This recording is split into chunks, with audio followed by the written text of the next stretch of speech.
So with the Carter Cleaning Company, Jennifer's main issue in the first case study is the fact that most of her employees have not a darn clue what they are doing.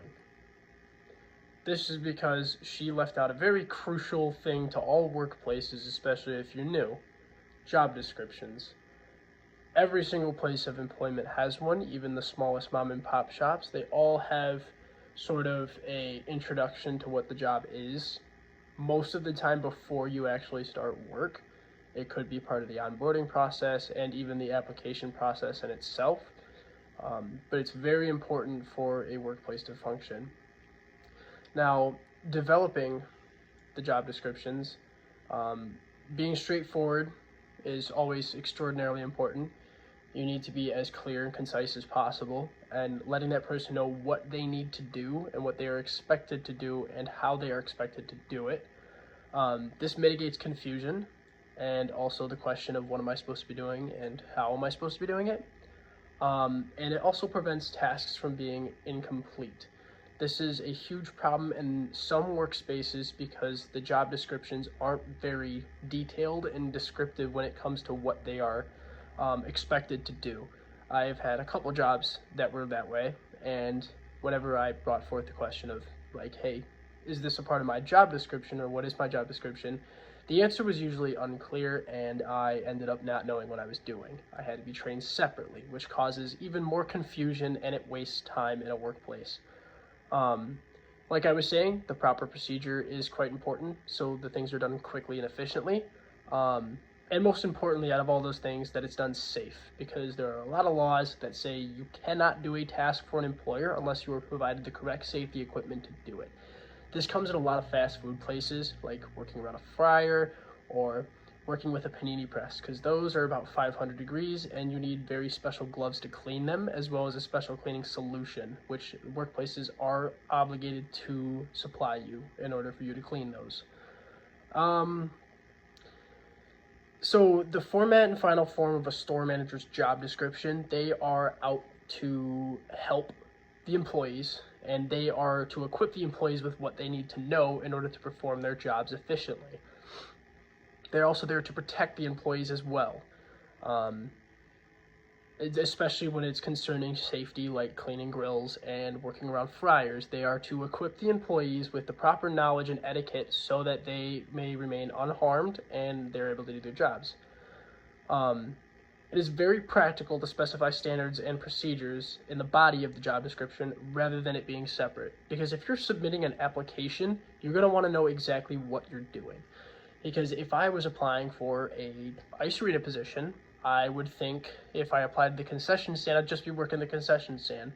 But if there's other things in that job description, like, hey, you're working around, dangerous gases sometimes, you have to go to certain rooms to grab mop buckets that are unsafe if you don't know where you're going, which is a real experience I had working at an ice arena that were not in the job description. So it is important for that to be in there rather than it being separate, because if it's also separate, it could cause some confusion to a degree. And a lot of people aren't very good with tracking down all these forms and different papers.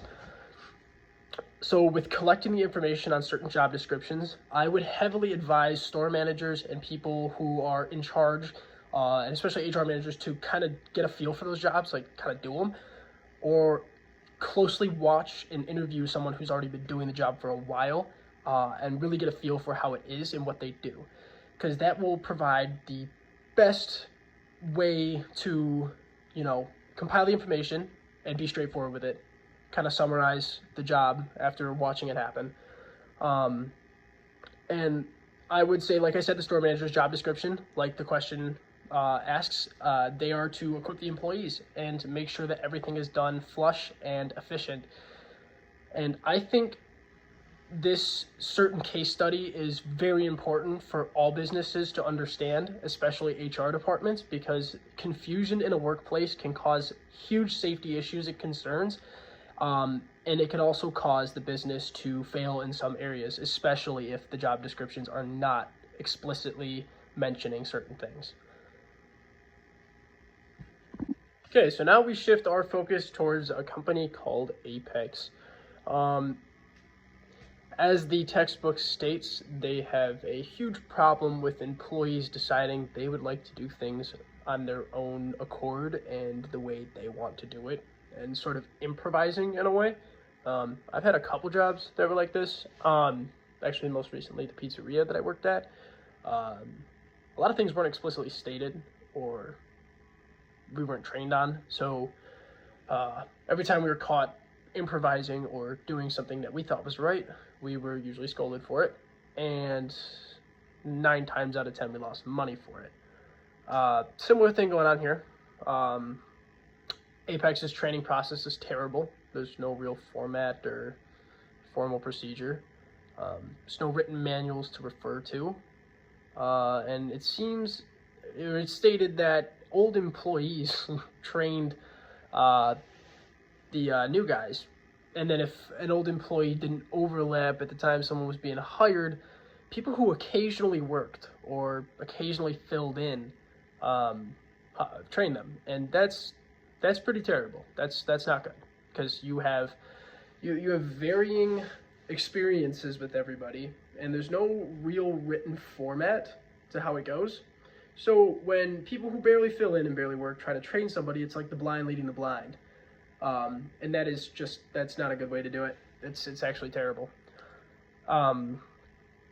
So the role that job descriptions would play in this scenario is explicitly stating what your job is and staying in your lane, because there's a lot of different jobs there, and it's stated that they all have very similar training, which if they're not similar jobs, they should not have similar training. They should have very different, very specific training, especially if it's like a clerk versus an engineer. That's a little crazy. That's not gonna work. Yeah, so to improve on this matter, like I was stating, an employee handbook or a manual to refer to is always helpful. A number of jobs that I've had those, and they've been a great help. They also come up with like acronyms and stuff like that to memorize in case you forget. And that manual should also include frequently asked questions on the job by new employees or even old employees. Stuff that you could easily get confused over that may turn into a bigger issue, like marking somebody industrial or commercial. Like that subtle difference can cost a lot of money, even though it may seem like nothing. So having frequently asked questions on there would solve a lot of the issues that some employees may have. Proper training done by a manager or a foreman or someone who has been there for a while would be great. Even if you had someone there for the sole purpose of training, they know how to do everything, they know exactly what's going on, and they have all the answers to all the questions that you may have. That would be extraordinarily beneficial to have someone like that, because if you're relying on people that occasionally fill in for the older employees or workers, you're going to get very mixed results. Some people are a little bit more experienced than others. Some people catch on quicker than others, and you're just not going to have an even training process. If you had someone who consistently trained people the same way, using the same procedure, using the same do's and don'ts, like, you will have a more flush environment, and you will have less mistakes and less people trying to improvise. And I will follow that up by saying a mandatory 2-week training period should be set in effect as well, because that 1 to 2 week overlap period is just not going to cut it in a setting, especially like this one, because there's a lot of machinery, there's a lot of hands-on work, and there's a lot of things that need to be specifically stated.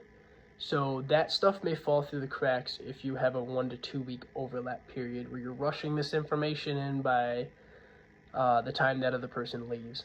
So definitely having a mandatory 2-week training would be far more beneficial than whatever that is.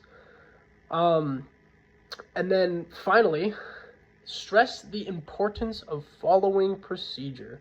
That is all too often disregarded in a lot of workplaces, especially a lot of the places I've been at. You will have some people that are just disregarding procedure, they're taking shortcuts, or they're just kind of throwing the book away. And at the time it may seem like, oh, okay, it would be easier to do this, or it would be faster or more efficient in your eyes. But these companies spend thousands upon millions of dollars to find to find the way to do things in the most efficient manner. And if, sorry, I spaced out for a second.